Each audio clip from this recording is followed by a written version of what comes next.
Hey guys, Gordon here. Good video coming up. Sorry I delayed the old school guns tour in favor of that gun apologetics video, but it was on my mind.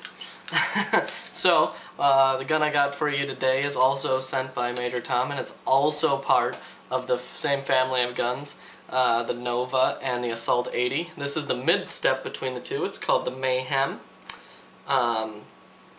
It shares a lot of things in common with both guns. All three guns use the same electronic solenoid.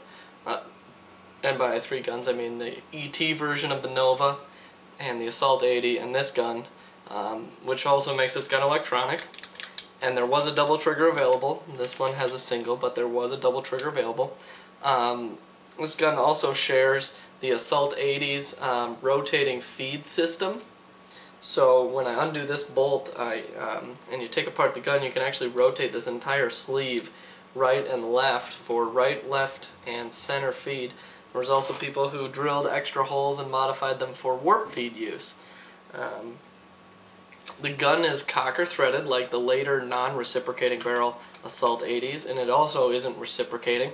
Instead, the gun works very similar to the Nova, except for instead of that air pushing the barrel backwards, that bias just holding the barrel backwards and making it close bolt, this gun merely just has a bolt that closes like a normal close bolt gun. So it's an electronic gun that operates from a closed bolt.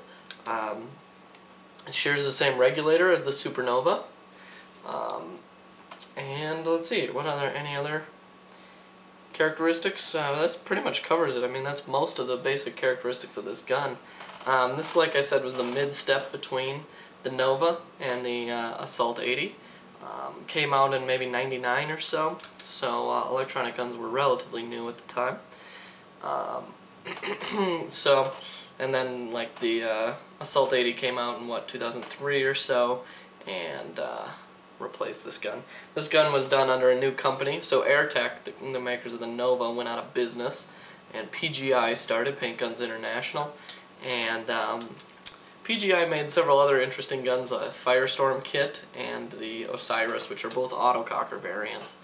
And then they made this. This is more of a mid-level gun, like about a 450 to maybe 550 level gun. And, you know, on the whole of it, not a terrible gun. My only real beef with this gun is the fact that it has an infinite shot buffer. A shot buffer basically is something that when you're out shooting the gun, either its cap or the eyes, most guns have a shot buffer where you can add shots to the shot buffer when you're shooting faster than the gun can cycle. And then when you're done pulling the trigger, it will empty out the shot buffer. Now, most guns nowadays will only just have a one-shot shot buffer, so if they even have one at all. And so, you know, when you're shooting 13 BPS, one shot is only a 13th of a second. You don't even notice that when you're playing. But it's just a way for the gun to keep track of the trigger pulls. This gun has an infinite shot buffer, so whenever you pull the trigger faster than this gun can cycle, which it only cycles at about 10, and the board is capped at 8 BPS. And this is a pretty nice trigger. It's electronic, it's got a nice trigger foot on it. You can rack this trigger pretty quick. It adds shots to the shot buffer, and so you can end up filling the shot buffer with a good 2 seconds of extra shots in a nice long burst, which has happened to me before. I've played with these before. And when you're in an especially long burst and say like a really long range fight, you just have to keep your gun pointed at the other guy and not pull the trigger for a couple of seconds after you're done, which can be a real pain in the ass. It's actually, for me, it was like borderline unusable. Because of this feature. So a lot of people fix that by attempting to put in WASP boards or Morlock boards or other aftermarket or other gun or universal boards. So it's a pretty interesting note, and like I was saying, it's a mid-step between the two, both in time and level of sophistication and technology. So pretty cool little gun. And I'd like to thank Major Tom for this show and the last show,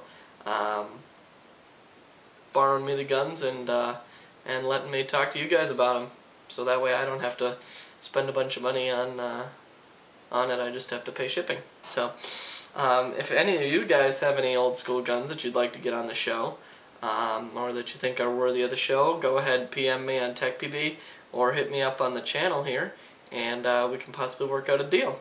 And you can get a shout out for sure. So thanks for watching. This is the PGI Mayhem, and I'll talk to you guys all later. See ya.